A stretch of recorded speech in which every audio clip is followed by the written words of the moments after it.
Welcome to Life Notes. I'm your host, Paulette Payne. Today we're talking about oral cancer with Dr. Alfred Wyatt at the Family Dental Care Center. Dr. Wyatt, thank you so much for joining us today on Life Notes. Well, thank you for coming to see me. My pleasure. Well, look, let's go on and get started. Can you talk to us about oral cancer? How is it detected and what should patients look for? Well, oral cancer, we in the dental community feel that oral cancer is one of the less respected cancers, I guess primarily since dentists are the ones that usually tend to diagnose oral cancer. But we estimate that about 43,000 Americans will be diagnosed with oral cancer this year. And of that 43,000, maybe about 8,000 deaths will occur from oral cancer in this year as well. And so how is this disease detected? Well, normally it's detected by a dentist by seeing a lesion in the mouth, something that may be abnormal, and utilizing all of the diagnostic tools that the dentist may have, they will find that there is something that needs to be evaluated further or needs to have further tests run to find out whether it's oral cancer or not. Many times also patients will come in with an unusual lesion or unusual sore in their mouth that may have been there for a long time. And when they do that, many times that lesion has been there for quite a while. And I'm sure some of our viewers watching today might suspect something abnormal in their mouths, or they're not quite certain what to look for. What should they be looking for specifically? Many times, and I always laugh at my patients because there are certain anatomical areas in the mouth that are common that they may take their tongue and discover and find it to be unusual that have been there all along. But what patients should look for is a lesion or a sore that doesn't heal in the mouth. They should look for any white spots or red spots in the mouth that normally have not been there before. Anything like that should be evaluated by the dentist and evaluated to find out what the origin or where that red spot or white spot is coming from.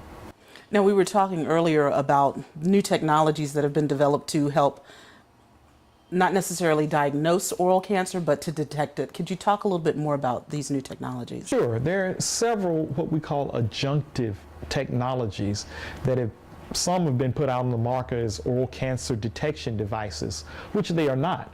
There's no such thing as an oral cancer detection device, but many of these devices are soft tissue abnormality detection devices. What they do, they allow us the ability to see abnormal things in the gum tissue, the cheek tissue, and that we may not be able to see with the naked eye.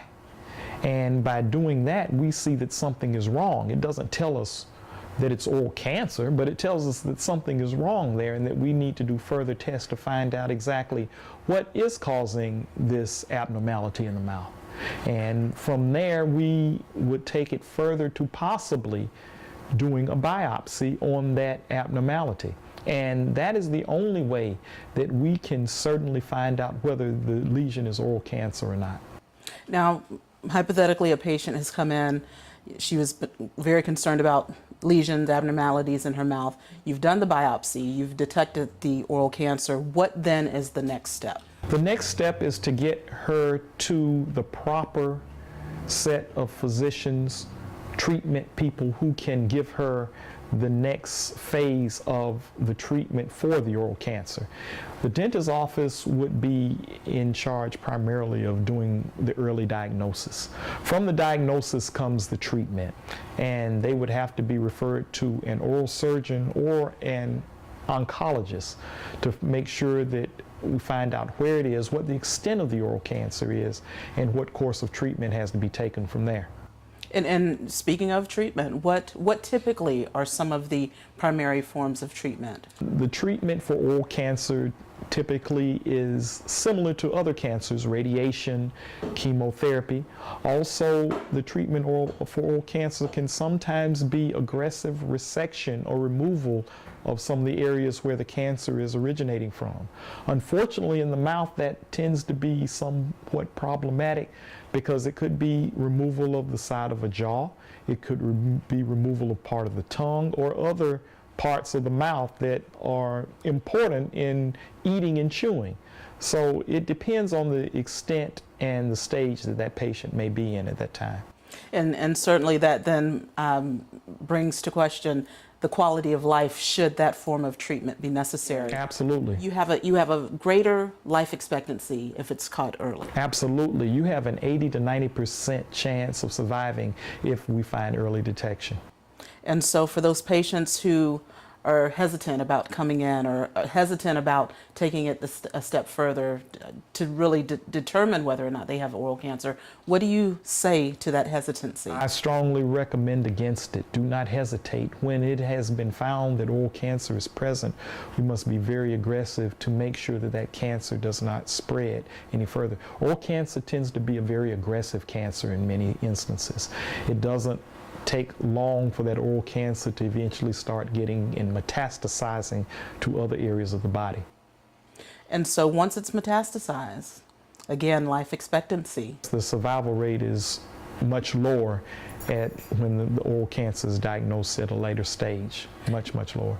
Now let's talk about who's more susceptible to developing this disease. Is it primarily in Caucasian individuals, African Americans? Can you talk to us a little bit about Once that? upon a time, oral cancer, maybe a few decades ago, was looked at as a cancer that was primarily in smokers and alcohol users who were Caucasian males and African American males, especially African American males.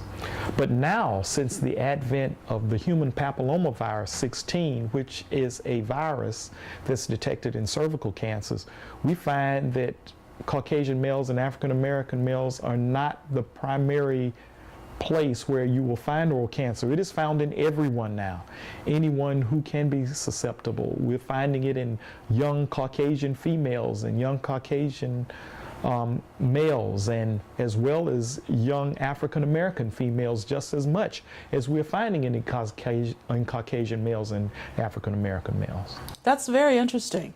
With the advent of this new treatment or this new vaccination, it's cleared the way, if you will, for other people, all people actually, to be susceptible to oral cancer. Very much so. And the funny thing about the vaccination Gardasil is that right now the FDA centers Gardasil toward females and only females. The human papillomavirus 16 is a quote-unquote sexually transmitted virus in many instances. And to vaccinate females and not vaccinate males tends to put things in question as to why we might need to reconsider that. And I strongly believe that that reconsideration is beginning to take place. Quite interesting. Now, we were talking earlier about the age range of individuals who have been detected or diagnosed with oral cancer, and we brought up children. Is that typical? Young children, not very typical, but yet it is present in children. I have known of someone as young as 16 to have oral cancer and unfortunately pass from that. Oral cancer has been associated with older males for a long time, but now it's not necessarily that way. So we're seeing a lot of younger females, a lot of younger males, but we're not seeing a lot of children, even though that doesn't totally take them away from the possibility of contracting oral cancer. Dr. Wyatt, you were telling me earlier that you've been practicing for 30 years in Atlanta, so Right. You've seen a lot of people from childhood on up through adulthood. How often or how frequently have you been one to diagnose your patients with oral cancer? I have diagnosed approximately 5 patients with oral cancer. I have seen what we call dysplasia in more than 5 patients. And dysplasia is a stage of abnormality that normally is the precursor for cancer in a situation. The patients that I have diagnosed with oral cancer unfortunately passed away because the oral cancer was detected so late. But so far, none of the dysplasia patients have had any problems at all. Well, I'm sure that's good news for them, of course. Absolutely. And from a physician's perspective, I'm sure that's good news for you. Absolutely. So in closing, is there anything you'd like to stress to folks out there watching that might be concerned about abnormalities they may find in their mouths? I would strongly suggest that patients visit your dentist for all of your oral abnormalities. When you come for a dental exam, we're not just checking teeth. We're checking the soft tissue. We're checking the sides of the tongue and the floor of the mouth. We're checking to see if there are any abnormalities in your mouth that are present, and if they are present, we want to know where they're coming from. Not all abnormalities are oral cancer, but at the same token, we need to find out what is causing that abnormality to ensure and make sure that it's not oral cancer. Certainly, certainly. And then one last thing, what, if anything, can prevent oral cancer? Any lifestyle changes our viewers might be able to make to prevent or ward off the disease? Prevention of oral cancer normally is by finding it early. Early detection. If we can find an area in its dysplastic stage or the area before it becomes cancer, we can prevent oral cancer from occurring.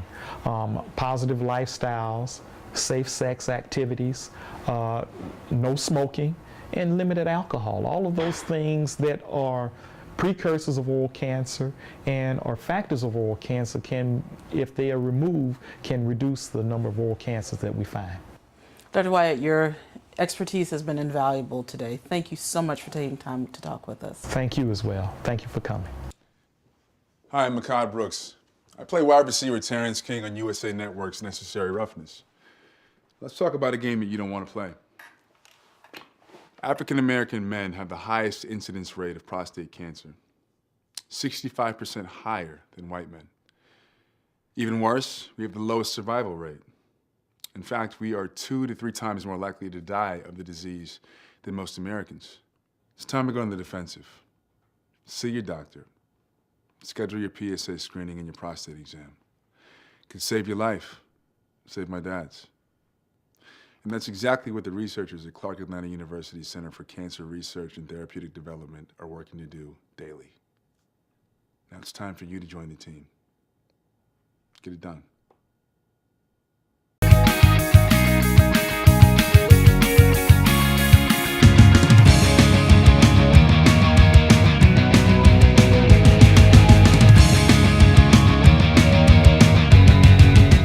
CAU-TV, educating and entertaining since 1982.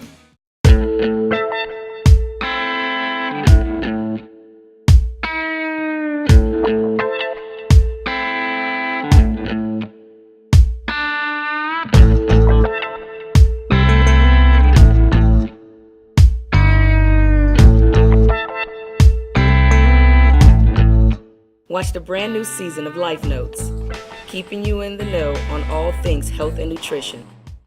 Welcome back to Life Notes. I'm joined by Dr. Tracy Dillon, who is an oral surgeon here in Atlanta, and he'll speak more specifically about cancer treatments and diagnosis for oral cancer. Dr. Dillon, thank you so much for joining us today. Glad to be here. So we were talking earlier about how the dentist is the first line of defense, if you will, in diagnosing, and I put that in parentheses, with diagnosing oral cancer, and then the patient comes to you. What do you then do once they come through your doors? Well, there are different diagnostic aids that we use. There are different diagnostic aids out there on the market. But for the most part, when a lesion is cited or evaluated or noticed in the mouth, the dentist will refer them to me, and what I would do is perform a biopsy. From the biopsy, we send it out and we wait for the results. Based on what the results are, really depends on how we treat it. Like some patients may come in, if there's a small lesion, maybe 1 millimeter, 2 millimeters, maybe 3, just depends on the size. And also other symptoms and so forth, we may treat that person that day. And you mentioned symptoms. Can you talk a little bit, based on your experiences with your specific patients, what have been some of their symptoms? Well, some of these patients may really complain of some acute pain. Like let's say a patient may have a lesion, a common area in the mouth is the lateral border of the tongue. Lateral border meaning, to the right, to the left of the midline of the tongue. A lot of patients might feel like, hey, I bit my tongue and this ulcer is just not healing. So they would think that it's just an ulcer, but it's a little bit something more than that. So that's usually what brings that person to the dentist initially.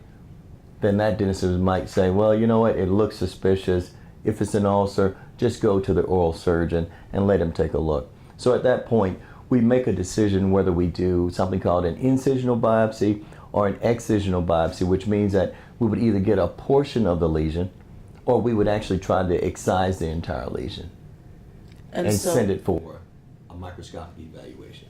And in the event that lesion, after the microscopic evaluation, if it's found to be cancerous, then what is the next step? Well, the next step usually is I would refer the patient to another specialty, the ear, nose, and throat, or the otolaryngologist.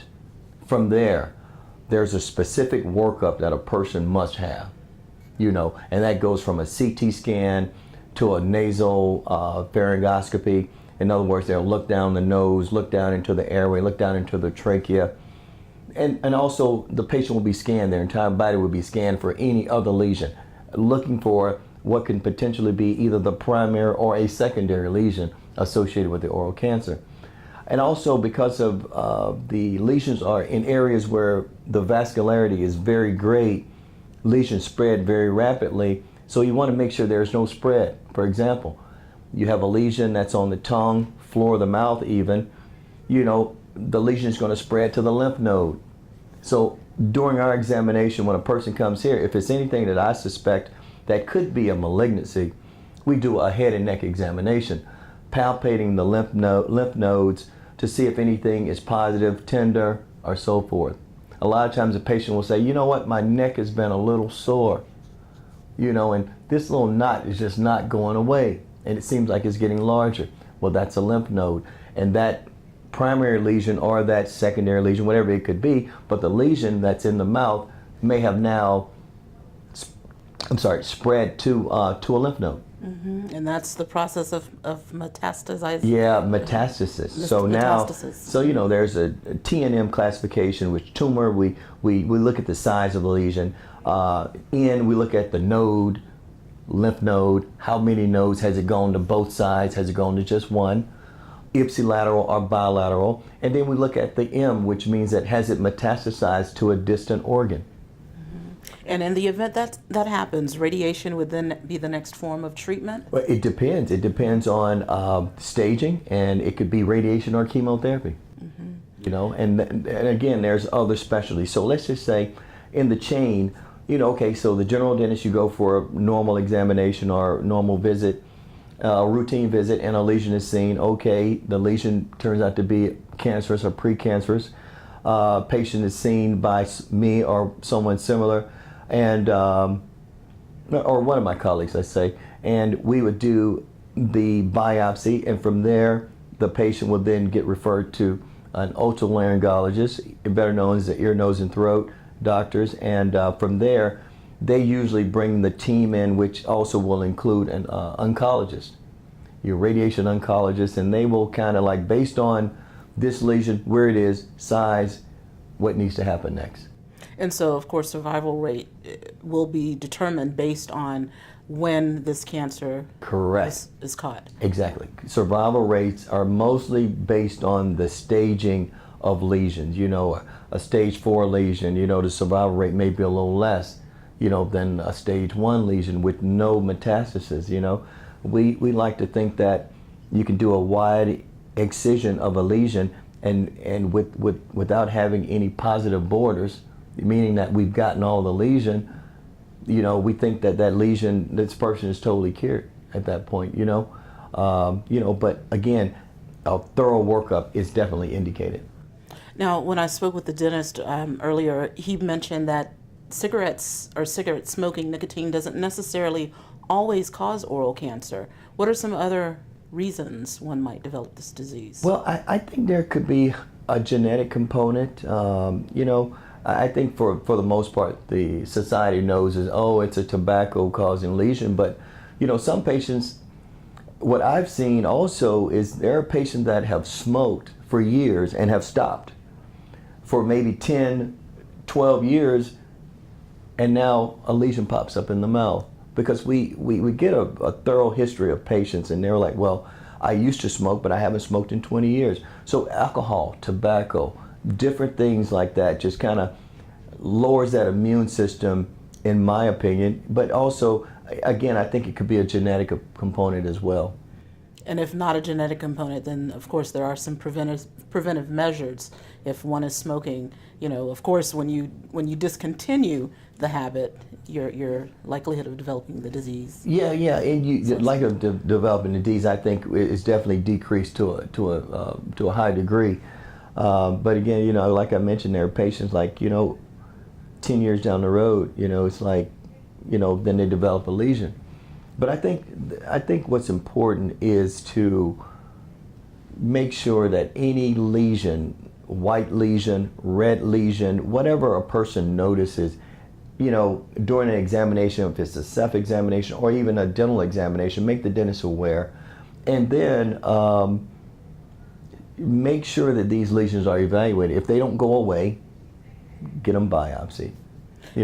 So that would be my opinion. And I can appreciate what you said about knowing your body. And with any cancer, you should know how your body feels, how it's responding, right. and that'll allow you to better communicate those changes with your doctor. I totally agree, because a lot of times in the hustle and bustle, like a lot of the offices you may go in, they may not do, we all would like to do a thorough examination, but it may be something that you may know that they may miss or something. That's just human error, and to make a person aware. I mean, time is important when you talk about malignancies. So it's better to, to really, the earlier the better, detection. Certainly. And Dr. Dillon, are there any other points that you'd like to just emphasize to those who are watching that may have discovered some abnormal lesions, white formations in their mouth? Well, my point is, what we say and the way we're trained as oral and maxillofacial surgeons, what we feel like any white lesion in the mouth should be evaluated, because we think that well, first let's back up and say white lesions are what we know as leukoplakia. Leukoplakia is considered, to some degree, could be precancerous. And because leukoplakia could be precancerous, all white lesions need to be evaluated and also biopsied to rule out any premalignancy or any kind of malignancy or prior to becoming a malignancy. A lot of times the pathologist will send specimens back that we send, and they may say something called carcinoma in situ, which means that this is a premalignant lesion that hadn't developed into cancer yet. So that was one that we were able to see. Now this person definitely will need close follow-up. So we'll see them back routinely and periodically to make sure that they, that this doesn't reoccur. Certainly. And before we close, the survival rate after this treatment, and you see the patient periodically, what's that survival rate look like? I mean, the survival rate depends on the staging, but if it's a small lesion, we're talking 90-95% easy, but it depends on staging, depends on, any kind of metastasis or any kind of node involvement, because all that has a really crucial role in determining the staging and or survival rate of these lesions. Well, Dr. Dillon, thank you so much for taking time to talk with us. I'm sure our viewers will glean what they need for themselves and get the treatment that they need should they notice any of and them. we hope that is definitely the case, because these are lesions that, if not detected early, could really become, it could be catastrophic.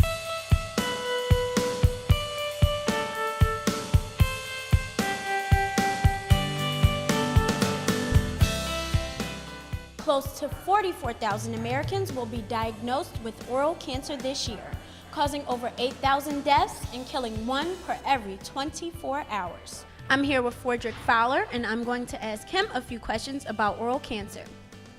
Have you or anyone you know been affected by oral cancer?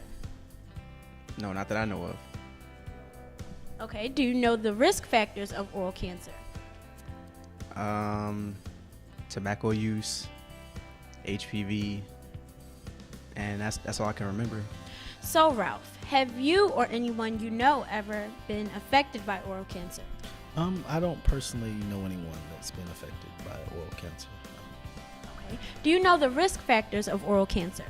I know that oral cancer occurs in the mouth, if I'm not mistaken, and I would assume that maybe you lose teeth or even a jaw. Okay. No, myself and no one I know have been affected by oral cancer, thank God. The risk factors of oral cancer are HPV, tobacco use, and alcohol use. After speaking with students and expressing to them the risk factors of oral cancer, I asked if students had a newfound awareness of the cancer. Now that you know the risk factors of oral cancer, will this affect your social behavior? Yeah, and I could tell my friends, I know a lot of them that use tobacco, and just let them know that it can cause oral cancer. I will be sure to let my friends know, when we go out partying, especially about the alcohol and the tobacco abuse that can lead to oral cancer. I will be sure to keep my friends abreast on it. Actually, yes. I will be more attentive of what's going on in my neighborhood and around the world, and I'll be an advocate, and I'll do more research, and I'll spread the news as well. This is Sakina Benjamin for Peer Points.